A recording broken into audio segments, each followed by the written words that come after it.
Hi dear student, आज की इस वीडियो में बात करने वाले हैं कोऑर्डिनेट ज्योमेट्री पे बेस्ड कुछ इंपॉर्टेंट क्वेश्चन जो क्लास 10th के लिए क्या है बेहद इंपॉर्टेंट में से एक है। देखिए, prove that the points -2, 5, 0, 1 and 2, -3 are collinear. आपको क्या करना है, यहाँ पे 3 पॉइंट्स है, इन 3 पॉइंट्स को कोलिनियर दिखाना है। तो कोलिनियर प्रूव करने के लिए पहले हमको ये पता होना चाहिए कि कोलिनियर होता क्या है। अगर 3 पॉइंट किसी एक ही लाइन में लाई करते हैं, मतलब अगर कोई एक लाइन इस तरीके से गुजरे जिससे ये तीनों के तीनों पॉइंट गुजर जाएं, यानी उसी लाइन पर अगर वो तीनों पॉइंट स्थित हैं तो इसका मतलब वो पॉइंट क्या है, कोलिनियर है। तो ए हो गया, बी हो गया और ये सी हो गया। पॉइंट ए का कोऑर्डिनेट आप सपोज कर लीजिए क्या है, -2, 5 है।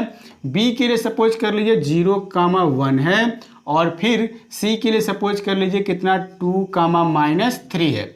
अब हमारे पास कोलिनियर प्रूव करने के लिए कुछ फॉर्मूला होना चाहिए, कुछ रूल होना चाहिए, तब तो दिखा पाएंगे।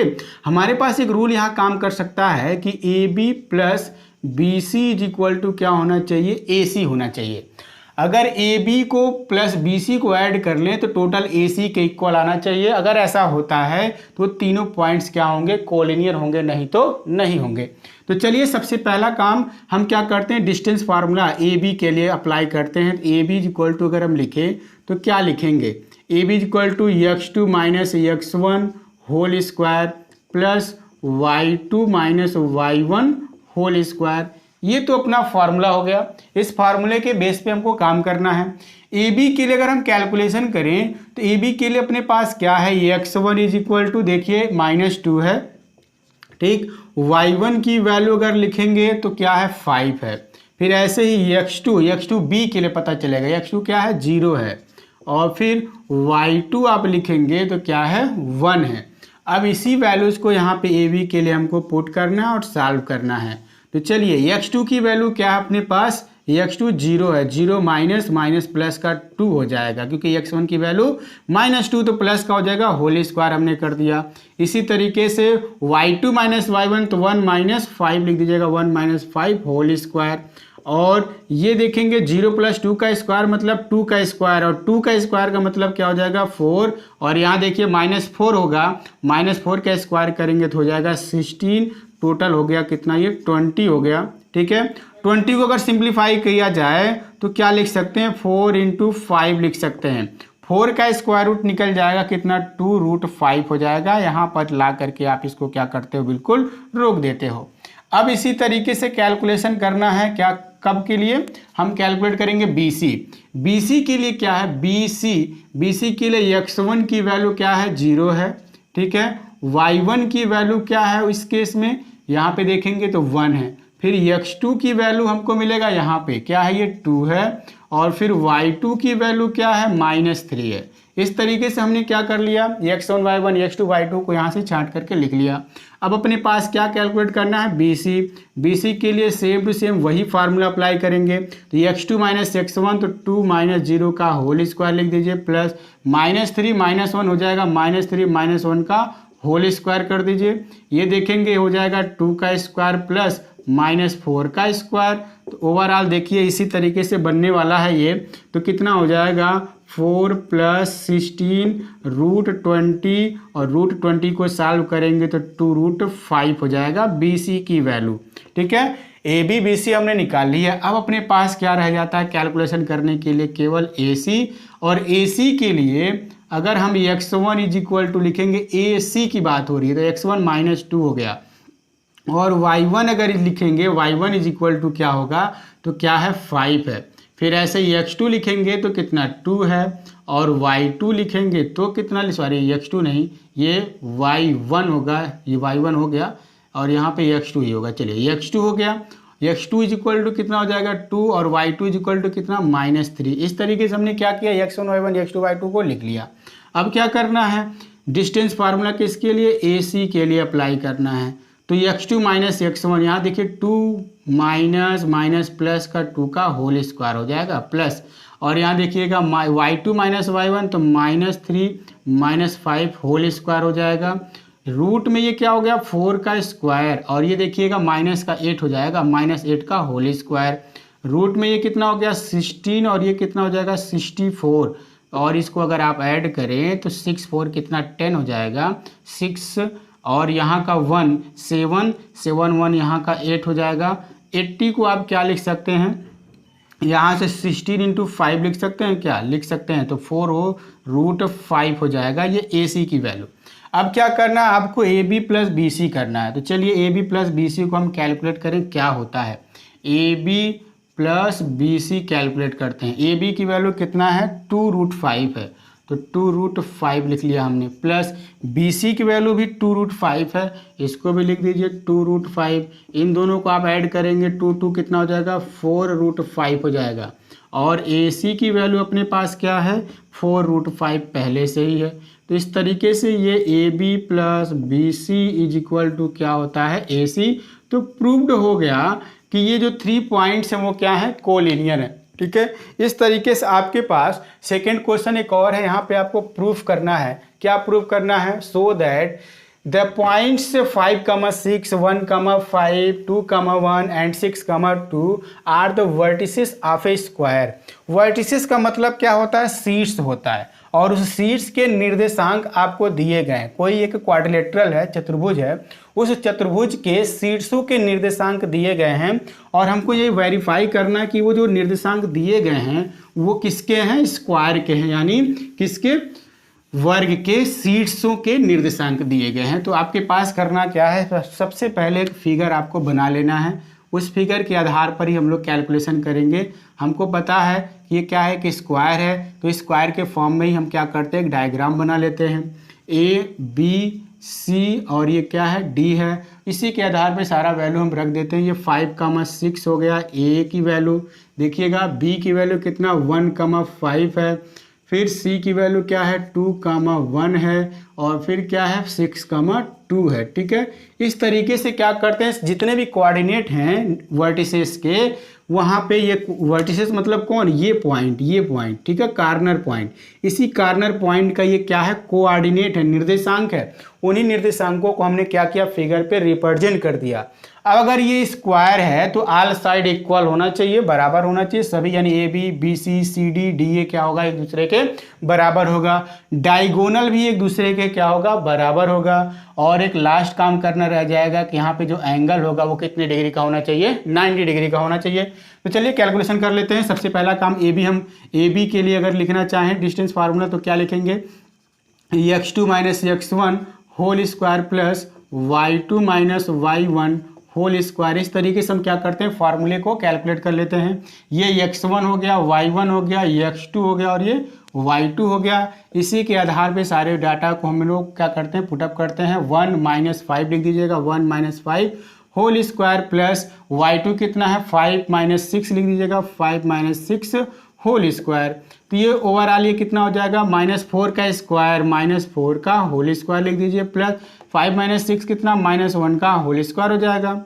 और यहाँ पे -4 का स्क्वायर करेंगे तो 16 हो जाएगा, +1 रूट में क्या हो गया 17 हो गया AB की वैल्यू। ठीक है, इसी तरीके से हम क्या करते हैं, अब BC की वैल्यू को भी कैलकुलेट करते हैं। BC के लिए ये x1 हो गया, y1, ये x2 और ये y2 हो गया। तो BC की वैल्यू अगर हम कैलकुलेट करेंगे तो फिर से x2 माइनस x1, तो 2 - 1 लिखिएगा, 2 - 1 होल स्क्वायर प्लस 1 - 5 लिख दीजिएगा, 1 - 5 होल स्क्वायर। 2 - 1 का मतलब क्या हो गया, 1 का स्क्वायर यानी 1 होगा, प्लस ये देखिएगा -4 होगा, -4 का स्क्वायर करेंगे तो कितना हो जाएगा 16, तो √17 इसका भी मिल जाता है। फिर इसी तरीके से कैलकुलेशन करना रह जाता है किसके लिए, आप निकालेंगे कि कहाँ पे CD की वैल्यू। तो ये x1 y1 और ये फिर क्या होगा x2 y2। CD की वैल्यू अगर हम कैलकुलेट करें तो CD के लिए फिर से डिस्टेंस फार्मूला अप्लाई करेंगे, 6 - 2 होल स्क्वायर लिखिएगा, 6 - 2 होल स्क्वायर, क्योंकि x2 - x1 और फिर y2 - y1, तो 2 - 1 का लिखिएगा, तो 2 - 1 होल स्क्वायर हो जाएगा। 6 - 2 क्या होता है 4 का स्क्वायर कर दीजिएगा, फिर +1 का स्क्वायर, तो रूट में क्या होगा ये 16 + 1 इज इक्वल टू √17 हो जाएगा CD की भी वैल्यू। चलिए CD भी हमने कैलकुलेट कर लिया। अब DA को या फिर AD को कैलकुलेट करते हैं। तो AD इज इक्वल टू लिखेंगे अगर, तो ये इस बार ये क्या होगा x1, ये y1 ये हो गया x2 और ये y2, तो x2 माइनस x1 तो 5 माइनस 6 होल स्क्वायर लिख दीजिए, फिर प्लस यहाँ पे 6 माइनस 2 लिख दीजिएगा, 6 माइनस 2 होल स्क्वायर लिख दीजिए। अब 5 माइनस 6 की वैल्यू क्या होगा, -1 का स्क्वायर, प्लस 6 माइनस 2 क्या हो जाएगा, 4 का स्क्वायर, ओवरऑल 1 हो जाएगा, प्लस 16, तो ये टोटल √17 बन गया क्या चीज़, AD की वैल्यू। यहाँ पे सभी के सभी वैल्यू एक दूसरे के इक्वल आ रहे हैं, यानी AB is equal to BC is equal to CD is equal to DA या फिर AD के इक्वल यहाँ पे हो रहा है, तो हमने AD लिखा तो AD के ही इक्वल दिखा दीजिए, यानी ऑल साइड क्या हो गए, इक्वल हो गए। अब इसी के साथ साथ एक काम और करना रह जाता है कि ये डायगोनल देख लें क्या इक्वल हो रहा है, तो डायगोनल भी कैलकुलेट करना पड़ेगा। तो डायगोनल कौन है, एक AC है, तो AC की अगर आप बात करें, AC यहाँ पे A के लिए x1 और ये क्या होगा y1 और ये तब क्या हो जाएगा x2 और ये हो जाएगा y2। तो चलिए निकालते हैं, 2 माइनस 5 लिखेंगे, 2 माइनस 5 होल स्क्वायर, क्योंकि ये x2 2 है और x1 कितना 5 है, प्लस y2 माइनस y1 तो 1 माइनस 6 लिख दीजिएगा, 1 माइनस 6 होल स्क्वायर। अभी यहाँ पे 2 माइनस 5 मतलब क्या हो जाएगा, -3 का स्क्वायर 9 हो गया, प्लस ये देखिएगा 5 हो जाएगा तो 25 लिख दीजिएगा, यानी रूट में क्या हो जाएगा 34 हो जाएगा, ये AC की वैल्यू। ठीक है, इसी तरीके से आप CD भी कैलकुलेट करेंगे, नहीं BD को कैलकुलेट करेंगे, तो BD की बात कर लीजिए। BD के लिए अगर बात करेंगे तो ये क्या होगा, x1 y1 और ये हो गया x2 y2। तो BD के लिए कैलकुलेशन किया जाए तो 6 माइनस 1 लिखेंगे, 6 minus 1 whole square, plus y2 minus y1 तो 2 माइनस 5 लिख दीजिएगा, 2 माइनस 5 होल स्क्वायर हो गया। ये 6 माइनस 1 की वैल्यू क्या हो जाएगा, 5 का स्क्वायर हो गया, प्लस ये देखिएगा -3 का होल स्क्वायर हो जाएगा, तो ये हो गया 25 प्लस 9 √34 हो जाता है। यानी यहाँ से ये भी कंफर्म हो गया कि जो डायगोनल है AC is equal to BD भी आपको क्या हो जाता है, मिल जाता है, डायगोनल भी क्या है, इक्वल है। अब एक काम और करना रह जाता है कि ये जो एंगल वो कितना होना चाहिए, 90 डिग्री होना चाहिए। वो आप कैसे दिखा पाओगे, पाइथागोरस प्रमेय से। आप ये AC निकाल चुके हैं, AC का स्क्वायर करिए, AC इज इक्वल टू क्या है, रूट में देखेंगे 34 है तो लिख लीजिए √34, AC स्क्वायर की बात कर लीजिए हो जाएगा √34 का होल स्क्वायर, तो केवल और केवल 34 हो जाएगा, AC स्क्वायर की वैल्यू 34 हो गया। ठीक, अब हम करते हैं क्या, AB कहाँ है अपने पास, AB √17 है तो उसको भी निकाल लेते हैं, AB इज इक्वल टू √17, तो यहीं से AB square is equal to लिखेंगे तो 17 रूट हट जाएगा। फिर इसी तरीके से BC को भी कैलकुलेट कर लेते हैं, AB हो गया, BC की बारी है, BC इज इक्वल टू √17 है, अगर इसी का BC का स्क्वायर आप कर दें तो केवल और केवल 17 हो जाएगा। अब जरा इनके स्क्वायर वैल्यू को ऐड कर लीजिए, यानी क्या है, AB square plus BC square is equal to 17 plus 17 is equal to 34। ये देखें अगर तो AB square plus BC square की जो वैल्यू है वो AC स्क्वायर के क्या होता है, इक्वल आता है। तो इस तरीके से पाइथागोरस प्रमेय यहाँ पे एक्सेप्ट कर रहा है, और पाइथागोरस प्रमेय हमेशा समकोण त्रिभुज के लिए लागू होता है। इसका मतलब angle B is equal to क्या होगा, 90 डिग्री होगा। ऐसे ही एंगल C भी आपका कितना आएगा, 90 डिग्री आएगा, एंगल A भी आपका 90 डिग्री आएगा, और एंगल कौन छूट जाता है, यहाँ पे D भी आपका 90 डिग्री आएगा। सभी एंगल कितने कितने डिग्री के होंगे, 90 डिग्री के होंगे। यानी ये कंफर्म हो गया कि ये जो आपका क्वाड्रिलेटरल है, चतुर्भुज है, वो कौन से टाइप का चतुर्भुज है, एक स्क्वायर है यानी वर्ग है, ये तो कंफर्म हो जाता है। अब लास्ट क्वेश्चन रह जाता है, if the points P x, y is equi distance from the points A 5, 1 and B 1, 5।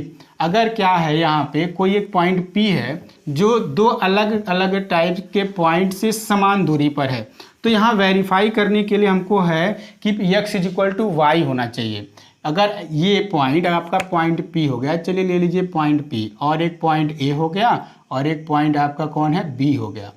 तो P से A तक की दूरी और P से B तक की दूरी हो क्या है, एक दूसरे के बराबर है, लेकिन पॉइंट P का कोऑर्डिनेट x, y है, पॉइंट A का जो कोऑर्डिनेट है 5, 1 है, तो 5, 1 लिख दीजिए। B के लिए क्या है, 1, 5 है।